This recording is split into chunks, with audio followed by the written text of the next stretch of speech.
This month's Iran Case File Report examines the following three areas: domestic, Arab, and international affairs. Each area is subdivided into files reflecting key developments that have taken place over the month. The domestic affairs area is divided into the following files: ideological, political, military security, and economic. The Arab affairs area is divided into the following files: Syria, Iraq, and Yemen. And finally, international affairs area is divided into the following files: US-Iran relations and British-Iran relations. The following will summarize the key points and conclusions from each area and file. 1. Domestic affairs. Iran's project to Islamize the humanities and university curricula faces a real crisis. This project suffers from generational disagreements on the ideology of the state and its interpretation. This crisis is perpetuated by the widening generation gap, with the ruling elite wanting to enforce its revolutionary ideology, whereas others don't, and this makes it difficult for the ruling elite to crystallize its vision for Iran. Mehdi Karoubi's letter to Khamenei proves that he still believes in the Iranian regime despite his house arrest. He wants to reform the regime from within. Karoubi's criticism may not lead to a change in the regime's policies, but will increase internal discussion and discontent. The Avaz attack was a major security blow for Iran. It caused significant damage to the credibility of the Revolutionary Guards as it failed to prevent the attack. Avaz is a critical economic zone for Iran, and it supports it in all its key economic areas. Any attempt to stop the flow of resources from Avaz would be more harmful than US sanctions. Iran plans to invest in the port of Jask, in the Sea of Oman, and its exports to Iraq increased by approximately 30% during the first half of this year compared to the past. 2. Arab affairs. Iraq's political environment was marked by political fluidity and alliance-making.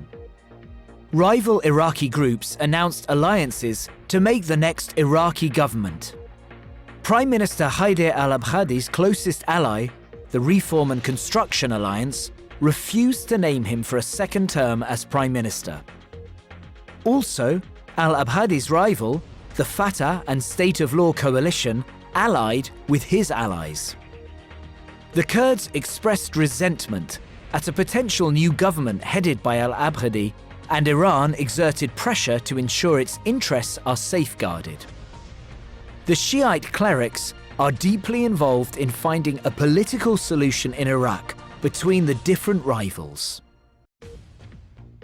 The Idlib agreement will ensure demographic changes by displacement and by the redistribution of the population.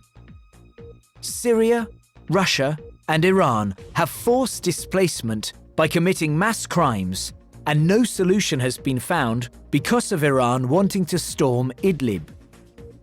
Turkey and Russia agreed to a demilitarized zone in Idlib as Iran was excluded from the talks between them. However, there are doubts over the extent to which the Idlib agreement can be implemented, as Syria and Iran want to wipe out the opposition. In Yemen, Iran's influence is shrinking, and its support to its ally, the Houthis, is on the decline, as Iran has been pushed back by the Arab coalition and is facing internal economic crisis. Iran faces new challenges and feels pressured due to economic woes caused by the US sanctions, which has deteriorated its influence in Yemen. 3. International affairs. US-Iran relations gives the impression that the two sides are ready for dialogue, but the contention is what is the starting point.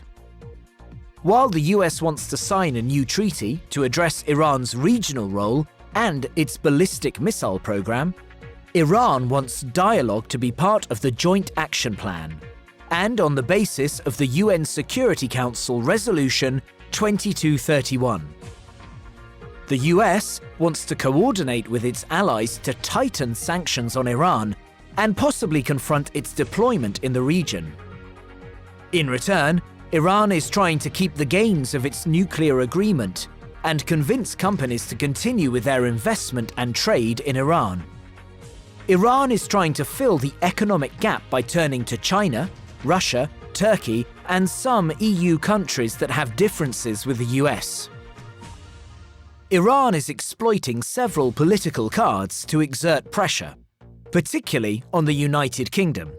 For example, it has accused the kingdom of plotting and planning against Iran in Iraq, and demanded it continues to buy Iranian oil, as well as support its Arak reactor.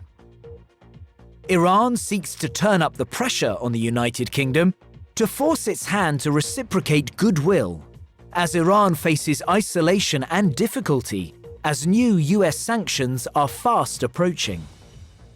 An Iranian diplomat linked to an alleged bomb plot against an Iranian opposition rally in France has been extradited to Belgium from Germany, prosecutors told media on Tuesday. The Vienna-based Iranian, Asadollah Assadi, appeared before the Belgian judge in charge of the case on Wednesday. Staunchly denying French accusations, Tehran summoned Germany's ambassador to register its protest. The suspected plan to target a gathering of the National Council of Resistance of Iran in a Paris suburb came to light a few days after the June 30 event.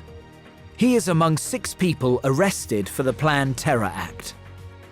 The incident reaffirms the widely held belief that IRGC officials are appointed as Iran's diplomat, which abuse the diplomatic immunity and access to launch subversive activities against dissidents and critics. The US has already imposed sanctions against Iranian military, as well as its various intelligence arms.